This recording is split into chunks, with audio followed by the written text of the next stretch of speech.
बोलो गणेश भगवान की जय।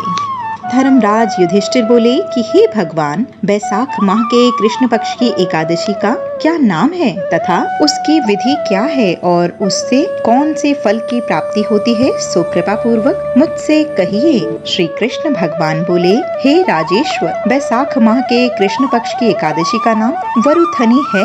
यह सौभाग्य को देने वाली है। इसके व्रत से मनुष्य के समस्त पाप नष्ट हो जाते हैं और अंत में सुख मिलता है। यदि इस व्रत को एक अभागिनी स्त्री करती है तो उसे सौभाग्य मिलता है। वरुथनी के व्रत के प्रभाव से ही राजा मान्यधाता स्वर्ग को गए थे। इसी प्रकार धुंधमार आदि भी स्वर्ग को गए। वरुथनी एकादशी के व्रत का फल सहस्त्र वर्ष तपस्या करने के फल के बराबर होता है।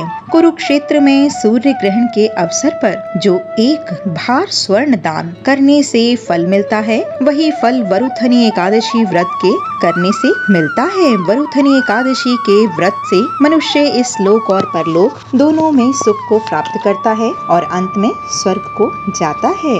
शास्त्रों में कहा गया है कि हाथी का दान, घोड़े के दान और हाथी के दान से भूमि का दान उत्तम है। उससे उत्तम तिलों का दान है। तिल से स्वर्ण दान, स्वर्ण से अन्न दान श्रेष्ठ होता है। संसार में अन्न दान के बराबर और कोई भी दान नहीं है। अन्न दान से पितृ, देवता, मनुष्य आदि सब तृप्त हो जाते हैं। शास्त्रों में कन्यादान इसके बराबर माना गया है। वरुथनी एकादशी के व्रत से अन्न तथा कन्यादान का फल मिलता है। जो मनुष्य लोभ के वश में होकर कन्या का दान ले लेते हैं, वे प्रलय के अंत तक नरक में पड़े रहते हैं या उनको अगले जन्म में विलाप का जन्म ग्रहण होता है। जो मनुष्य प्रेम से एवं धन सहित कन्यादान करते हैं, उनके पुण्य को चित्रगुप्त भी लिखने में असमर्थ हो जाते हैं। जो मनुष्य इस वरुथनी एकादशी का व्रत करते हैं, उनको कन्यादान का फल मिलता है।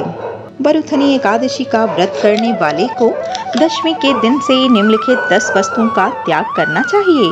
कांसे के बर्तनों में भोजन करना, मांस का, मसूर की दाल का, चने, कौंदो, शाक, मधु, दूसरे का अन्न दूसरी बार भोजन करना, स्त्री संग या अन्य किसी के साथ मैथुन करना।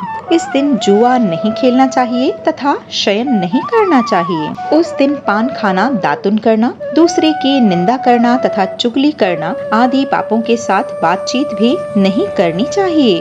उस दिन क्रोध, मिथ्या भाषण का त्याग कर देना चाहिए। इस व्रत में तेल, नमक तथा अन्न वर्जित है। हे राजन, जो मनुष्य इस एकादशी को विधिवत करते हैं, उनको स्वर्गलोक की प्राप्ति होती है।